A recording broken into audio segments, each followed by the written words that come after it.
Hello, Star Citizen Verse. Welcome to another episode of Casual Citizen, an ongoing series about the upcoming first-person MMO Star Citizen by Cloud Imperium Games. I'm your host, Alyciana from AlycianasWorld.com.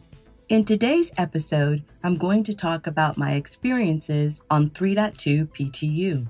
Since it's PTU, all general bug-related issues have been ignored. Please sit back, relax, and enjoy. Begin transmission. General impressions. If you expected noticeable performance improvements, this isn't that patch. By and large, my performance was pretty much the same as 3.1 Live, stutters and all. I like the direction for the newly implemented contacts and party system. It's just easier when people are right next to each other to add them by clicking on the avatar versus typing names in a text box. Another quality of life change has to do with how quantum travel works. Personally, I enjoy navigating with the star map applet that's available in the Mobiglass, minus the awkward sizing and rotation features. However, I can appreciate the ease of use of allowing players to simply point the ship toward their intended destination. The problem is that most people don't know that direction. Consequently, you see them spinning around in circles trying to find the right marker. That aside, I'm still not convinced on the need to calibrate, spool, and activate quantum travel. The interface, while snazzy, is a bit big. I don't see why it needs to consume so much screen real estate. Hopefully, that will get tweaked over time. The ability to quantum closer to a planet-side location is a blessed relief. I didn't particularly mind the original trip times, but we aren't going very far yet. If down to a planet is 10 minutes at this stage, what the heck is travel time going to be when you're going to another planet and then having to reach a planet-side location? While I want space to feel large and travel times to be impactful, I think we have to remember that right now we're in a tiny slice of only one star system. Things need to be relatively convenient at this distance and scale. I've thought this before, and it's been a topic of conversation in the community. Star Citizen is going to need a very well organized and executed tutorial. Watching players return to test mining struggle with the simplest of things was enlightening. Questions in chat and watching casual streamers on Twitch really illustrates the steep learning curve. It's too early for official tutorials now. The game is still changing too much, but when the time comes, I hope it's given the time and polish it deserves. Star Citizen's nearest MMO competitor in complexity is EVE Online. And it's taken CCP many years to get the Aurora tutorial to where it is today, which is very comprehensive and effective in bridging the learning curve. Star Citizen will require a system equally interactive, sophisticated, and comprehensive. The Origin 600i. This isn't a review of the ship itself, merely my thoughts as an owner.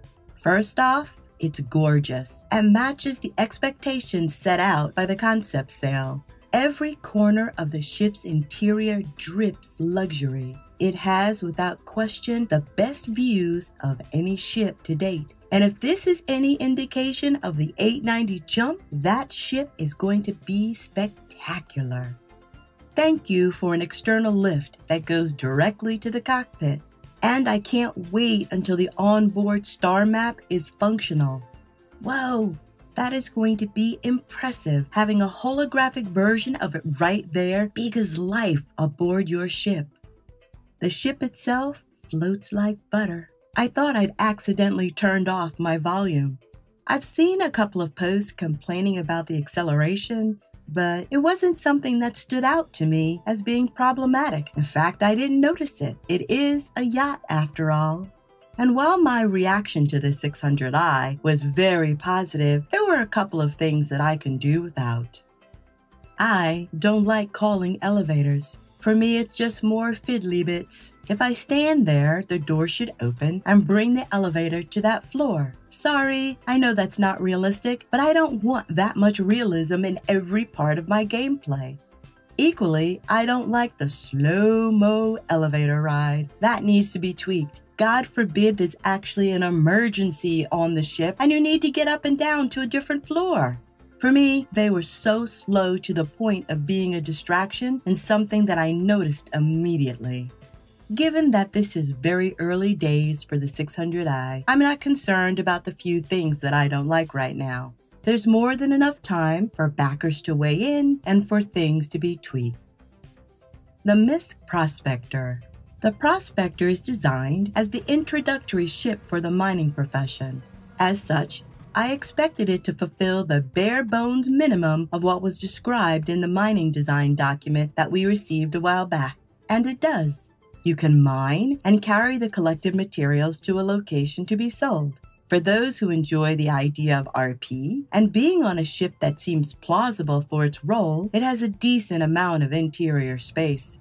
There's a bed, bathroom, and extra living space where you could place hand-carried cargo crates. Well, once they add animations to support carrying objects when you have to use a ladder. Still, color me surprised that they missed that one. The Prospector is a great little ship with a distinct role and one of the better cockpit views. As for mining with it, CIG has done an excellent job for this first iteration. Sure, it needs some tweaking, but they pretty much nailed it. Quick introduction to mining. As was CIG's intent, mining will not support AFK behavior. They want all professions to be engaging and require some level of interaction by the player. They want there to be skill involved. In this case, monitoring and muscle memory are a factor in your outcome. For this first release, we can only mine on the moons. Asteroid mining will come later. Using the Prospector, there are 3 parts to the mining mechanic once you arrive at your desired location. Step 1. Your first step is to scan the area for mineable objects. You toggle to scan mode using the tab key and click whatever button you use to fire weapon group 1. I use a HOTAS. For mouse and keyboard users, this is likely your left mouse button.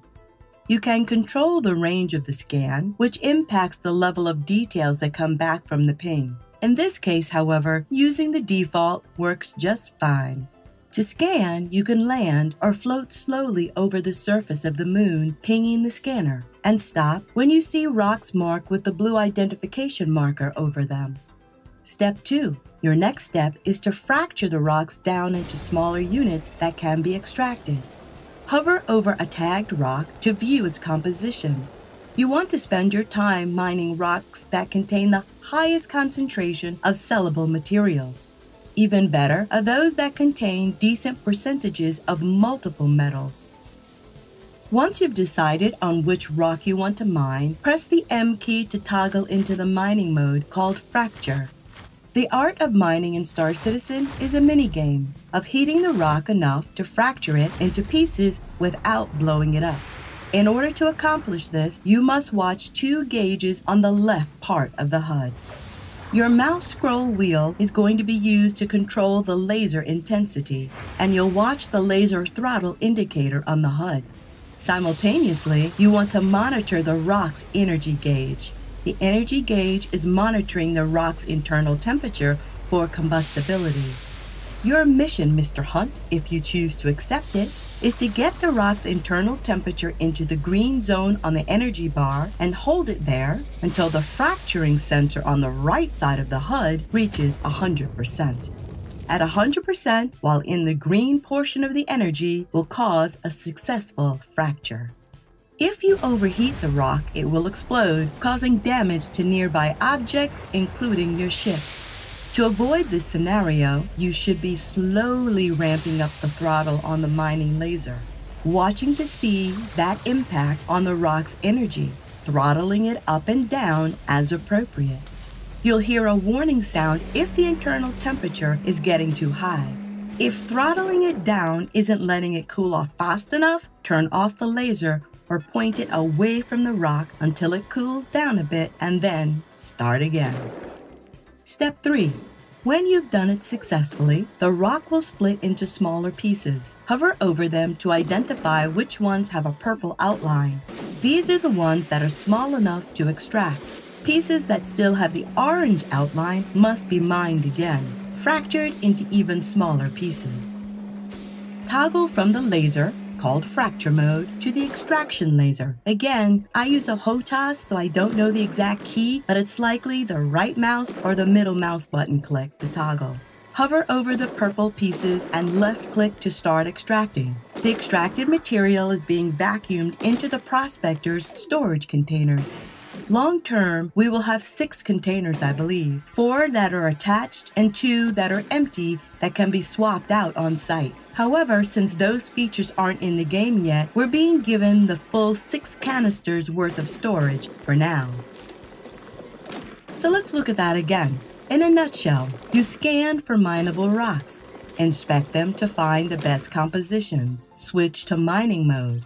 Use the fracture laser to break the rock into smaller pieces. While doing so, you must monitor the rock's internal heat temperature. After a successful fracture, toggle to the extraction laser and vacuum up your earnings. Like most things in games, the harder it is, the bigger the return. For now, Selin has the lower level metals, so it's easier to learn the basics of mining there, whereas Daymar has the more lucrative metals, making them harder to mine successfully. So my suggestion is to head over to Selin, get comfortable with how things work, then try Yella, which is a little bit harder, and when you're feeling really confident, head over to Daymar. Reliable persistence, where art thou? I enjoyed mining. I never planned for it to be a primary profession, but it may be something I do during downtime or if it proves relaxing in some way. I was, however, frustrated by the inconsistency of the persistence features. Losing everything because the game crashes is tiresome, and I wonder why for an MMO persistence wasn't there out of the gate. To me, persistence is a fundamental aspect of any MMO. Saved progress. Ugh. It is what it is for now, but geez, it's annoying that any little hiccup can cause you to lose your progress. The 2 times that the game did recover me at my location, the ship wasn't functional. My frustration with persistence is that it's a critical element for any MMO, and I still find it surprising that the original implementation of the, persistent universe did not have persistence. Persistence not working makes other bugs more odious because they can cause crashes and other situations that can't be rectified without killing the client, which results in losing all of your progress. I really need persistence to start working more reliably, sooner than later. A bit of controversy. Free prospectors for all? There are some conversations being had that CIG is wrong for a game feature such as mining to be locked behind a paywall. Insert me blinking my eyes rapidly here. We've all known since day one that ships equate to access to certain types of content. If you want to race competitively in-game, you'll need a racing ship. If you want to engage in combat, you need a ship that's equipped for combat. And if you want to mine, well, that's a pretty simple answer as well. We've also known because of the funding model, some players would have access to ships at the start that others wouldn't, but that the vast majority of ships would be earnable using in-game currency at release. CIG is working to bring that feature to us well before release. I mean, we're not even in beta. Come on. We're in alpha, and they're working to bring in-game ship buying to players. I don't agree with the idea that everyone should be given access to a prospector when 3.2 goes live. I get people might want to try it, but I don't think it's okay to devalue the contribution made by players who pledged into that profession by buying the appropriate ship. Where does it end? Everyone should have every profession ship when it releases, even if they didn't pledge for it? No one has a greater interest or emotional investment in mining than those who backed those ships. As such, they should be the first to experience it in the live PU. I think a free fly that includes a Prospector a few weeks later would be great. Having the Prospector added into the rotation of ships for subscribers would be awesome too. But no, people who pledge for the ship are the ones who should have that ship first. Like I said, where does it stop? Why mining and not salvage, bounty, exploration, science, transportation, and the list goes on and on.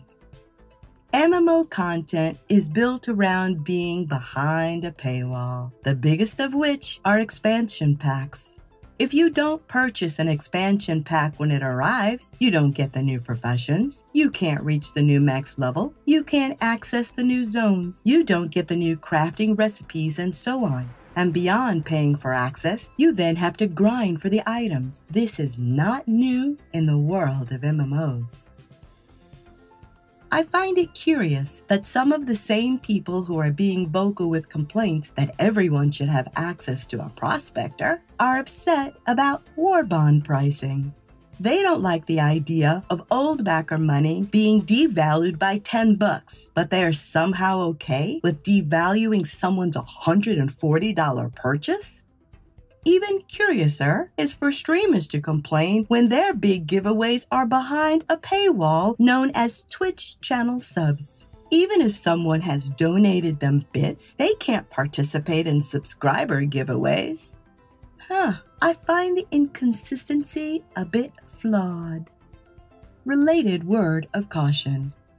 CIG formally committed that at release, ships could be purchased using in-game currency. I see many people assuming that this feature, that they're delivering much earlier than release, means all flyable ships will be purchasable in-game when it's implemented. Hello? CIG has not said that will be the case.